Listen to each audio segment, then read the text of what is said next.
தந்தை, மகன், தூய ஆவியாரின் பெயராலே ஆமென். முதல் வாசகம்.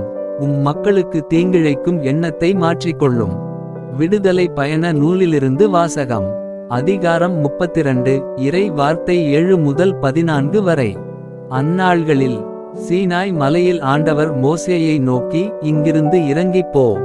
நீ எகிப்திலிருந்து நடத்தி வந்த உன் மக்கள் தங்களுக்கு கேடு வருவித்துக் கொண்டனர். நான் கட்டளையிட்ட நெறியிலிருந்து இதற்குள்ளாகவே விலகி அவர்கள் தங்களுக்கென ஒரு கன்றுக்குட்டியை வார்த்து கொண்டார்கள். அதற்கு வழிபாடு செய்து பலியிட்டு, இஸ்ரேலே, எகிப்து நாட்டினின்று உன்னை நடத்தி வந்த தெய்வங்கள் இவையே என்று கூறிக்கொள்கிறார்கள் என்றார்.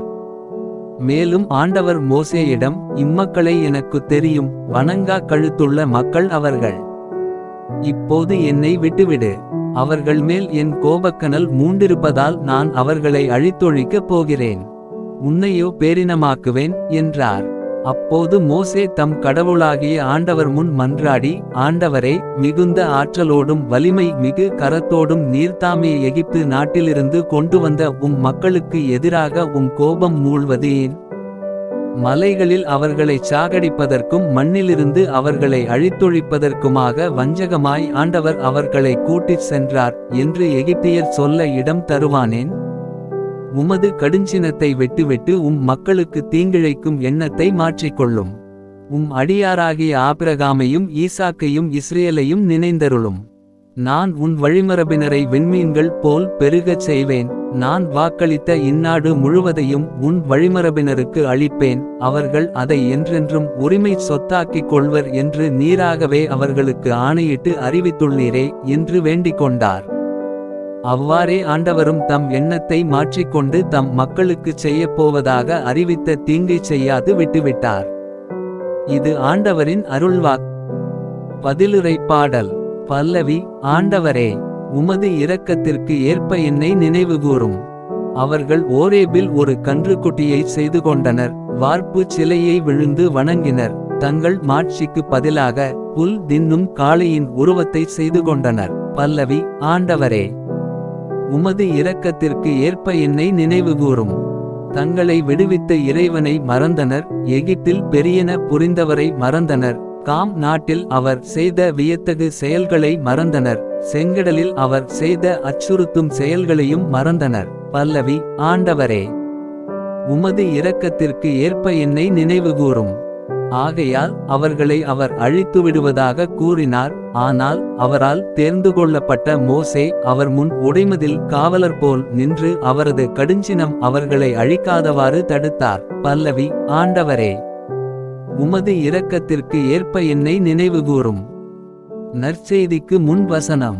தம் ஒரே மகன் மீது நம்பிக்கை கொள்ளும் எவரும் அழியாமல் நிலைவாழ்வு பெறும் பொருட்டு அந்த மகனையே அளிக்கும் அளவுக்கு கடவுள் உலகின் மேல் அன்பு கூர்ந்தார். நற்செய்தி வாசகம். உங்கள் சார்பாக நிற்பார் என நீங்கள் எதிர்பார்க்கும் மோசேயை உங்கள் மேல் குற்றம் சுமத்துவார். யோவான் எழுதிய தூய நற்செய்தியிலிருந்து வாசகம். அதிகாரம் 5. இறை வார்த்தை 31 முதல் 47 வரை.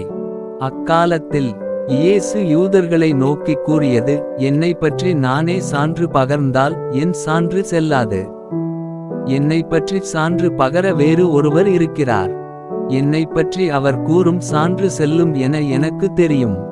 யோவானிடம் ஆள் அனுப்பி நீங்கள் கேட்டபோது அவரும் உண்மைக்கு சான்று பகர்ந்தார்.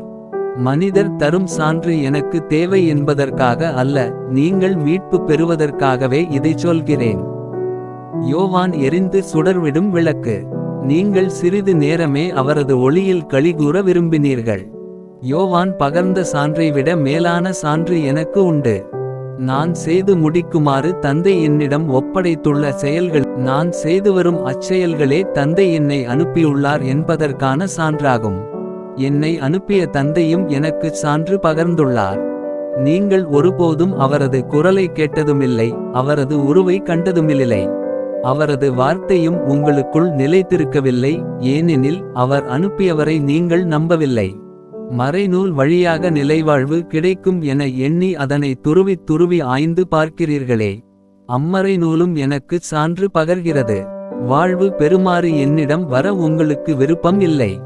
மனிதர் தரும் பெருமை எனக்கு தேவையில்லை. உங்களை எனக்கு தெரியும். உங்களிடம் இறையன்பு இல்லை. நான் என் தந்தையின் பெயரால் வந்துள்ளேன். ஆனால் என்னை நீங்கள் ஏற்றுக்கொள்ளவில்லை. வேறொருவர் தம் சொந்த பெயரால் வருவாரானால் அவரை நீங்கள் ஏற்றுக்கொள்வீர்கள். கடவுள் ஒருவரே. அவர் தரும் பெருமையை நாடாது ஒருவர் மற்றவரிடமிருந்து பெருமை தேடிக்கொள்கிறீர்களே. உங்களால் எப்படி என்னை நம்ப இயலும்? தந்தையின் முன்னிலையில் உங்கள் மேல் குற்றம் சுமத்தப் போகிறவன் நான் என நினைக்காதீர்கள். உங்கள் சார்பாக நிற்பார் என நீங்கள் எதிர்பார்க்கும் மோசேயை உங்கள் மேல் குற்றம் சுமத்துவார். நீங்கள் மோசேயை நம்பியிருந்தால் என்னையும் நம்பியிருப்பீர்கள். ஏனெனில் அவர் என்னை பற்றித்தான் எழுதினார். அவர் எழுதியவற்றை நீங்கள் நம்பவில்லை என்றால் நான் சொல்பவற்றை எவ்வாறு நம்பப் போகிறீர்கள்? இது ஆண்டவரின் அருள்வாளுடைய பிரார்த்தனைகளையும் வேண்டுதல்களையும் நாளைய திருப்பலியில் ஒப்பு கொடுக்க விரும்புவோர் கீழ்காணும் மெயில் ஐடிக்கு உங்கள் வேண்டுதல்களை அனுப்பவும். அல்லது வீடியோவின் கீழ் கமெண்ட் செய்யவும். பிதா சுதன் பரிசுத்த ஆவியின் பெயராலே ஆமென். தின பிரார்த்தனைகளுக்காக லைக், சப்ஸ்கிரைப் மற்றும் பெல் ஐகானை கிளிக் செய்யவும்.